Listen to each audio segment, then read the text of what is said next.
We have to talk about the Nazca Plate because this was the culprit of some very strange but powerful destructive earthquakes. And they were intraplates, so they were not the usual culprit where you'd think these big destructive earthquakes would happen, like the subduction zones. So what is going on? Why is South America being hit all the time? And could this Nazca Plate trigger more earthquakes? Is this thing loading up or is stress transferring?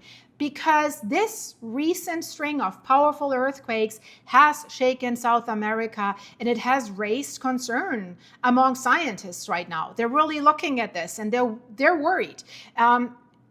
Guys, you remember late June 2026, major 2 earthquakes struck Venezuela only 39 seconds apart. First a 7.2 where you think, yeah, that's the main shock, right? And then 39 seconds later, the 7.5. Insane destruction, absolute catastrophe. We saw the towers folding and pancaking.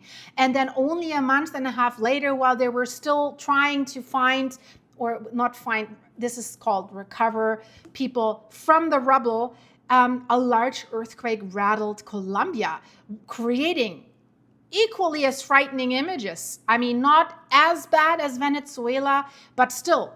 And then following these events, we have a magnitude 7.2 that hit Peru. Just hit Peru. And at the center of this, is it a chain reaction? Some call it a chain reaction, is the Nazca Plate. The Nazca Plate is basically a huge chunk of crust, of Earth's crust, and it sits beneath the Pacific Ocean. And what it does, it's basically constantly pushing against the South American continent. So it's creating a lot of disturbance. But the full picture of this has, how we can say, more layers than a single cause. And that is what we need to look at here to maybe find what could happen next there. So the Nazca Plate movement has caused some of the strongest and most destructive earthquakes ever recorded. So I always keep joking, I said the Nazca Plate reminds me of the NASCAR race and whatever. It might sound interesting, but this thing is really dangerous. Because if we think about the most powerful earthquakes on Earth, we think about Japan, Cascadia subduction zone. No. This thing there. And we have to see, could it trigger more major ones in the near future? This is so crucial. And I found something for you that is interesting. It's kind of crazy. If we look at the history of the tremors, western coast of South America has a long history of intense earthquakes. We know that, right? During the 20th century, this region witnessed several devastating earthquakes driven by geological forces that are still active today. Dangerous subduction zones and dangerous intraplate earthquakes, as we are learning this year. Let's have a look at the 1960 Valdivia earthquake. The most powerful earthquake ever recorded happened in Chile in 1960, 9.5 on the Richter scale, magnitude 9.5. We're expecting a magnitude 9, 9.2 when the Cascadia fault ruptures on the west coast of Canada, Washington, Oregon, a little bit of Northern California. So the destructive power has permanently changed the local landscape there. If we talk about how many people lost, 1,655, that's roughly the number, but it's the 1960s. It wasn't that densely populated like it is right now. 1970, Peru, disaster. Only a decade later, magnitude 7.9, Peru's Ancash region. That shaking has triggered a massive landslide that buried several towns and ended tens of thousands of people. This was also crazy. Chile again. Chile gets it. Chile in 2010, magnitude 8.8 megathrust earthquake struck the Maule region of Chile, just a little bit north of the area shaken by the 1960 quake, and it ranks among the strongest earthquakes ever recorded anywhere on the planet as well. Over 500 people were lost in this earthquake. And the source of the shaking, what is the source of the shaking? These historical catastrophic events have one common trigger point. They originate from a massive piece of Earth's crust that is called the Nazca Plate. It stretches across a huge portion of the eastern Pacific Ocean. We're dealing with the Pacific Ring of Fire, we know. Along that horseshoe-formed thing where the Pacific Plate is basically in the middle, we have most of the most destructive and powerful earthquakes and volcanic eruptions happening. But why the Nazca Plate? This is really a restless tectonic movement, it seems. Basically, this thing runs along the coast of Colombia, Ecuador, Peru, and Chile, and it presses basically eastwards against a much larger South American plate that basically consists of the entire continent and huge parts of the Atlantic Ocean seabed as well. So that collision, yes, it's slow, but the problem is it is constant. That is the root cause behind these large catastrophic earthquakes that are recorded along this coastline. And the tremors continue. June 24th, 2026. Again, 2 earthquakes, northern Venezuela, west of Caracas. Absolutely crazy. More than 6,000 people lost is now the official number, has injured over 16,000 people more. Entire neighborhoods in La Guaira state collapsed. You see the towers. I think we're now over 837 towers collapsed. Earthquake was the strongest to hit the country in more than a century, both earthquakes. But was that the Nazca Plate? And this is interesting because we need to see the possible connection here. It's different plates, but it's the same effect. Let me explain that. Venezuela's earthquakes did not come from the Nazca Plate. They resulted from the Caribbean plate that is grinding against the South American plate in the north of the country. But that is building underground pressure. When a plate is moving against another plate and causes an earthquake, it often transfers stress and energy to other connected plates. The Nazca Plate, the Caribbean plate, and the South American plate continue to push against one another. And the effects of this can sometimes be felt throughout the continent. Can we scientifically prove that we do have a chain reaction here? I made a video about this just 2 weeks ago. We cannot really, but it's an assumption that is not really so far off, I would say. We definitely know that the energy from the Venezuelan earthquakes traveled through the surrounding rock, was pushing against neighboring plates, and this put extra pressure on fault lines that are running south along the Andes Mountains. Of course, this is further away. The further away these faults are, the less trigger effect it has. So only if there was a fault that is so close to rupturing, and then we have a little bit of a push that gives it the rest. Yes, that is possible. So some scientists say that as a result of the Venezuelan earthquakes, 47 days after the ground shook violently in Colombia, magnitude 7.4 to 7.5 earthquake struck Colombia near the town of San Jose de Palmar. I don't want to go that far. Maybe you have seen my video about this. We cannot prove it. This is just an assumption. And I always say assumptions can kill. So let's be very, very careful because this is quite a distance, right? We're not talking about 300 miles away. Yeah.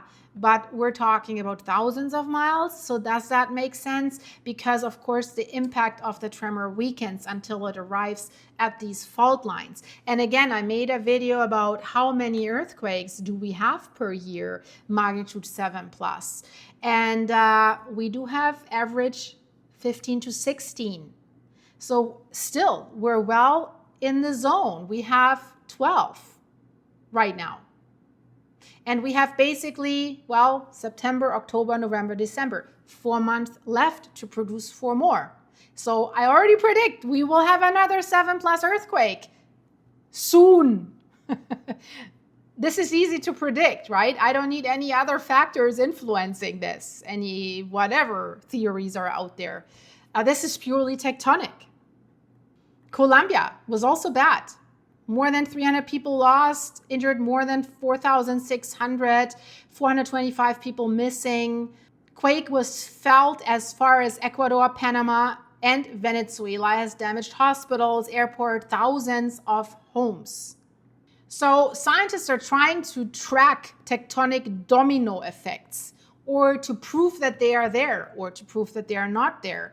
But of course, they quickly noticed basically a pattern that was forming along the edge of the continent. And they have mapped the locations of the Venezuelan and the Colombian tremors. And some of them think they saw a clear line moving southwards, south, to the south. So the day after the earthquake in Colombia, there was a prominent seismologist that said he recognizes a pattern in these events. And he stated that shifting geological pressure made Peru the most likely target for the next big tremor. Well, it actually did happen in Peru, right? August 20th, 2026. The warning that scientist gave became reality when we had that 7.2 magnitude. Peru says it was 7.2. USGS says it's 6.7. When that hit, tremor has shaken coastal cities and sent residents running on the streets seeking safety, because they all had the images of Colombia and Venezuela in their minds, right? That's scary. So where was the location, the epicenter of that earthquake? That is important. It was 62 miles at roughly 100 kilometers underground, deep inside the Nazca Plate itself, rather than in a shallow fault closer to the surface. So deeper earthquakes generally lose more energy on their way up, which helps explain why this one caused far less destruction than the other ones in Venezuela and Colombia. But can the shallow ones in Venezuela and Colombia really trigger something down that deep? That's the question. And that really, it's not proven. So that's a theory, but we're still in the realm of coincidence here, especially if we consider how many big earthquakes we have per year. And most of those are along the Pacific Ring of Fire. So you can kind of guess.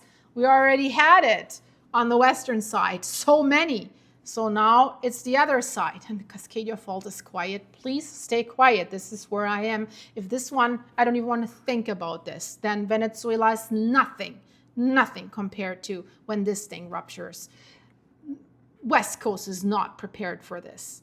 So one thing is also clear, whether that is a domino effect or not, the release of that energy through that magnitude 7.2 in Peru does not mean that the North now can take a deep breather and say, oh, we're good now, right?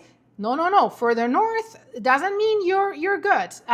Specialists believe that northern Chile, Bolivia, Ecuador, and also southern Colombia, areas along the Nazca Plate, could experience more significant aftershocks or entirely new earthquakes very soon. We're still in the aftershock area with these earthquakes. So many say South America right now is a continent on the edge, in panic. Well, yeah, you have to be, because we do know, compared to the West Coast, these earthquakes there, they happen more frequently. Cascadia is like maybe every 350 to 500 years. This is, I've given you the history. Of course, that rapid succession of earthquakes through the continent has left millions of South Americans definitely on high alert. Governments are updating emergency response plans, urging citizens to prepare survival kits, and they should really upgrade their building codes, right? And existing buildings, because what happened in Venezuela, that was really, really bad. The primary cause still of this regional instability are the subduction zones along the Ring of Fire. We do know that the Nazca Plate is heavier than the South American plate, so that's why it's diving underneath the continent as they're colliding. And the subduction zones are the culprits for the bad ones. We know that. Basically, these two massive rock slides parts, they do not slide past each other smoothly. They have very rough edges, and they can catch and lock together. That causes friction to build up because the plate keeps pushing. Tension builds over decades, centuries, depends, right? And then the rocks bend and they store an incredible amount of energy that is like a coiled spring. That is what you can compare it at. But when that gets loose, when the stress eventually becomes too great for the rocks to hold, she's going to hit the fizzy. It reaches the breaking point. The locked fault suddenly snaps.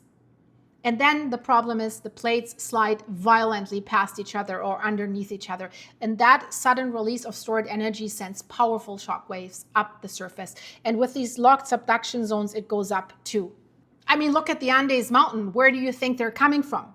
This ongoing collision that is happening there did way more than just cause earthquakes, as we see. This incredible pressure that is coming from the Nazca Plate basically continues to push the South American plate upwards. And that's what we see there. We do have some zones that are higher risk. So scientists have identified these high risk zones by looking basically for seismic gaps along a fault line. So these are the areas that have not experienced like a major earthquake in a very long time. So pressure is building up in these zones for decades or even centuries. So there are certain spots where the risk is greater. And here comes the big problem. This is the big problem. Many of the large South American cities are built directly on top, directly over these dangerous seismic gaps. I'm talking about cities Lima, Peru, Bogota, Caracas. Well, we've seen what happened there. They all face significant risks from future tectonic shifts, meaning future big earthquakes. Thankfully, we have the technology right now that the scientists can track how much tension is building underneath the surface. So we do have a vast network of seismometers that is spread across the continent to detect smallest vibrations and pick up early warning signs of shifting rock. Did that help the people in Venezuela? It came as a surprise. It didn't help. Same with Colombia, same with Peru. We're not far enough with technology. And there comes the challenge of exact predictions that is still not solved, right? Despite having advanced technology predicting the exact day or timing or magnitude, location, depth of an earthquake remains impossible to this day. We can only provide like a general probability of when a rupture might happen. I have high hopes for AI, for the new algorithms that can process data, many data in a much shorter period of time, and can find anomalies from past earthquakes and recalculate what has happened before they happened, and then transfer it to future predictions. I think we're getting closer, but we're not there yet. We're dealing, especially here when we're talking about the Nazca Plate, we're dealing with a plate that is not finished moving. It continues to push beneath the South American plate at a steady pace. So the sequence of earthquakes that we're seeing now in 2026 is basically a result of that this region is under tremendous stress and remains under tremendous stress with more earthquakes waiting to happen. This is a fact. I'll keep you updated about this, guys. Check out here in the end screen. This is crazy. I mentioned it. You really have to see it. See you there in a second. Let me know what you think. What's your feeling? Where will we see the next big earthquake? Who should prepare? I would like to see your comments and your opinion. Stay safe, guys. Be prepared.